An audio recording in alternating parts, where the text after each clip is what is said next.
Langsung aja kita bahas kira-kira untuk para orang tua yang ingin memiliki anak selanjutnya, perlu gak sih khawatir dengan keberadaan anak spesial kita sekarang?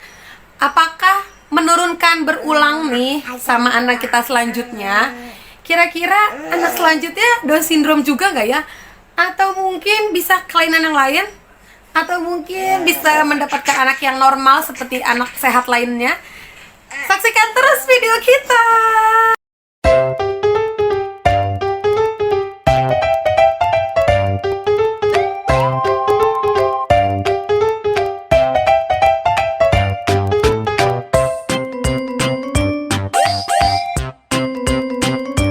Assalamualaikum warahmatullahi wabarakatuh.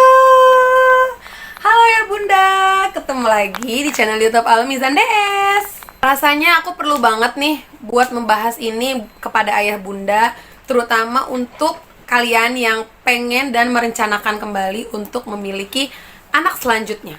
Para subscriber aku atau yang baru mampir ke channel ini sebelumnya udah cek-cek video kita ya, tentang apa itu Down syndrome, tentang bagaimana cara stimulasinya sejak dari bayi, bagaimana macam-macam stimulasi dan permainan apa yang ada di rumah yang bisa kita kasih sama anak kita. Itu semuanya bisa dicek di video-video kita sebelumnya ya. Boleh main-main scroll-scroll. Kalau ayah bunda ada waktu, insya Allah bermanfaat, karena kita sesama orang tua anak dengan Down syndrome memang sebaiknya kita bisa saling berbagi ya. Pasti satu sama lain kita sama-sama membutuhkan itu.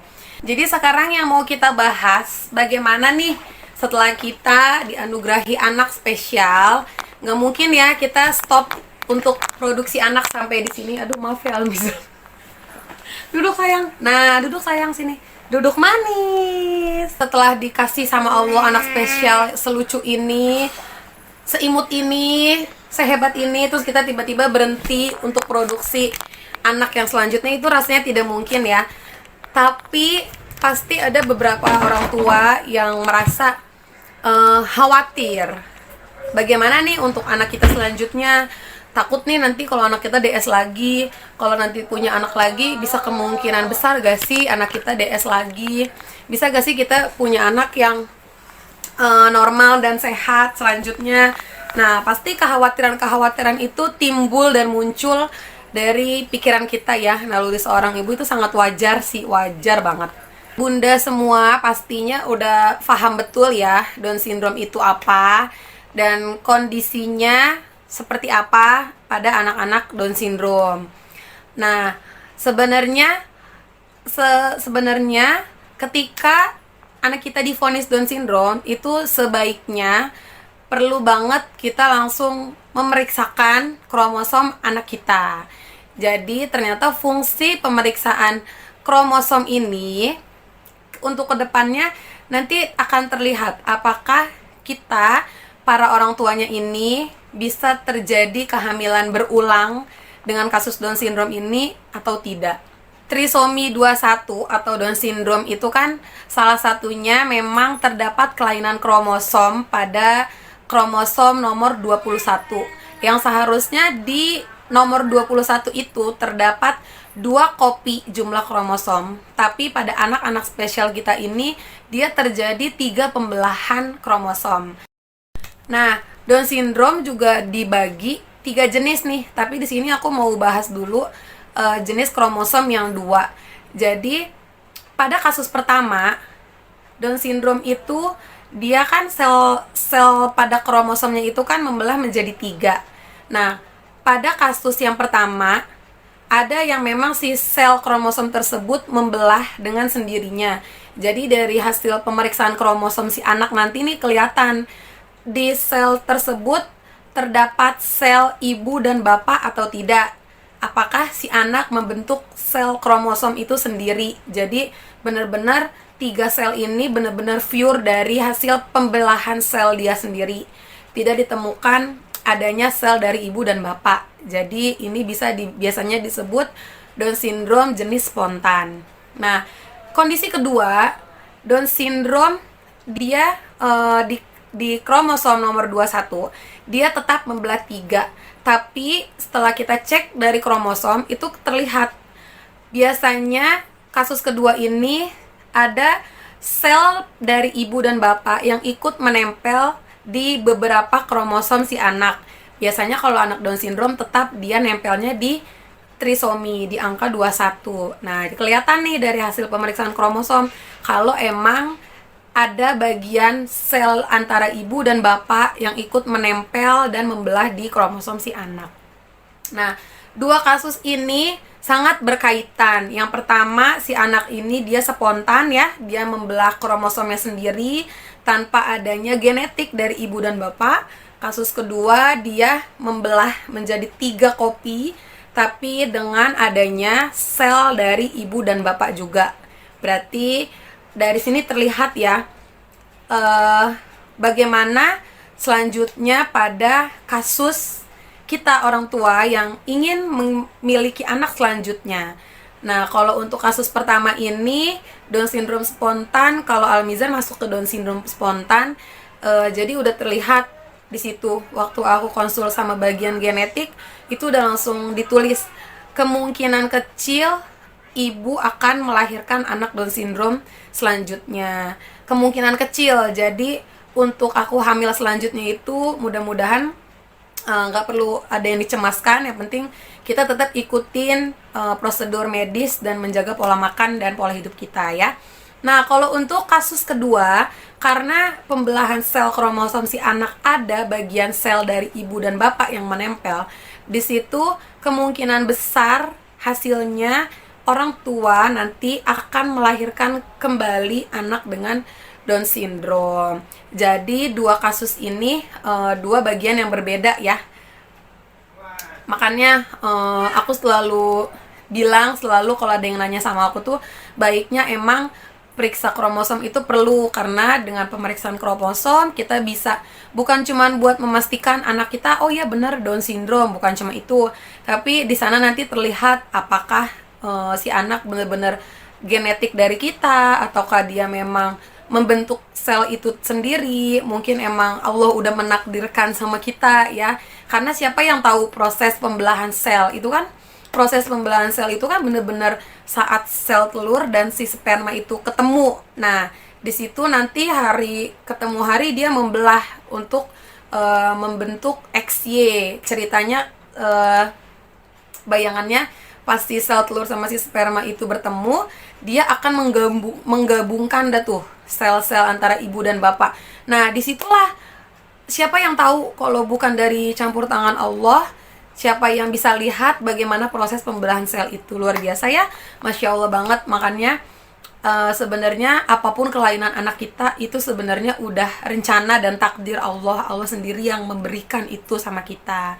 Karena pada dasarnya menurut penelitian itu sampai saat ini belum ada yang bisa berucap dan memastikan penyebab anak dengan Down syndrome itu apa. Nah, tahapan selanjutnya apa nih? Tadi kan udah ketahuan ya beberapa hal yang perlu dicemaskan atau tidak.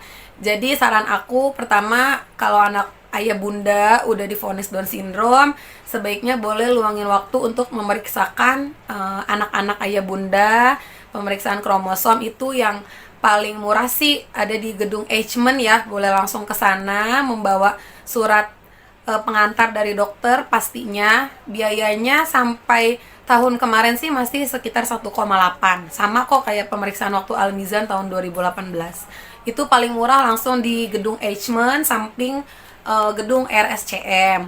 Nah, kedua, setelah udah tahu nih kita di bagian Down syndrome apa nih, anak kita jenis apa, nah nanti kita nggak boleh putus hubungan sama dokter kita harus tetap rutin kontrol sampai kita untuk hamil selanjutnya. Kita harus tanyain nih sama dokter kita step apa yang harus kita lakuin ya, yang mau promil, tergantung kasus kita masing-masing tadi ya yang udah aku jelasin. Nah, ketiga, kalau aku karena Almizan ini Down syndrome-nya tipe spontan, yang karena emang dia membentuk sendiri, tidak ada bawaan dari aku dan suami, aku menjalankan program hamil nih buat ayah bunda yang mau program hamil lagi, nggak perlu cemas. Kita tinggal ngikutin pola hidup sehat. Pastinya pertama olahraga. Olahraga itu wajib ya, nggak boleh males, mau dipaksa pokoknya harus olahraga. Karena dia bisa menghilangkan racun dari tubuh kita. Kedua, pola hidup sehat. Kita mulai menjaga pola makan. Selain menjaga pola makan, yang ketiga, kapan nih kita mau produksi lagi? Kapan kita mau memiliki momongan lagi? 3 bulan lagi kah? 6 bulan lagi kah? Apa tahun besok kah? Nah, itu bisa direncanakan nih sama suami. Jadi, sebaiknya minimal 3 bulan sebelum kita hamil lagi, kita harus konsumsi asam folat setiap hari selama 3 bulan, itu minimal. Jadi ayah bunda udah mulai sharing nih sama istrinya, sama suaminya, kapan kita punya momongan lagi. Kalau emang 6 bulan lagi, oh siap-siap, kita istri dan suami konsumsi asam folat selama 3 bulan berturut-turut. Kalau untuk istri minumnya harus setiap hari 1 kali 1, untuk suami bisa diselang-seling ya. Jadi asam folat ini membantu menyiapkan kembali rahim kita, membersihkan rahim kita dari virus-virus atau dari kotoran-kotoran apa, dan menyiapkan rahim kita lebih sehat untuk perkembangan janin selanjutnya. Karena asam folat itu sangat dibutuhkan pada ibu hamil ya. Jadi saran aku sih paling itu. Kalau emang ada yang mau promil lagi, nggak perlu ada yang dicemaskan. Yang penting udah konsul sama dokter masing-masing. Bayi kita yang Down syndrome nih udah diperiksa kromosomnya biar jelas bagiannya yang mana anak kita. Yang ketiga, kita tinggal menjalani pola hidup sehat. Dan yang terakhir adalah pastinya kita berdoa, kita pasrahkan semua. Kita pasrahin semua sama Allah. Step-step tadi itu kan salah satu ikhtiar kita ya. Jadi yang terakhir kita tinggal berserah diri, apakah Allah mau memberikan kita anak yang normal lagi atau anak spesial lagi. Pastinya kita harus bisa menerima dengan lapang dada apapun itu. Percaya sama kodo dan kodar ya, biar kita menjalaninya tuh tenang, nggak perlu rasa cemas. Duh takut ini takut itu, nggak perlu lagi. Yang penting kita udah ikhtiar dulu. Sekian sharing dari aku, kurang lebihnya mohon maaf. Ini sebatas ilmu pengetahuan yang aku tahu dan rasanya perlu banget aku share sama ayah bunda supaya semakin tahu kalau untuk memiliki anak selanjutnya setelah anak Down syndrome kita ini nggak perlu ada yang dikhawatirkan. Jangan sampai ada yang stop produksi, apalagi buat ibu-ibu muda yang anaknya baru anak pertama, yang anaknya baru 2, anak kedua, lanjut aja ya. Yang penting kita sama-sama ikhtiar dan berdoa.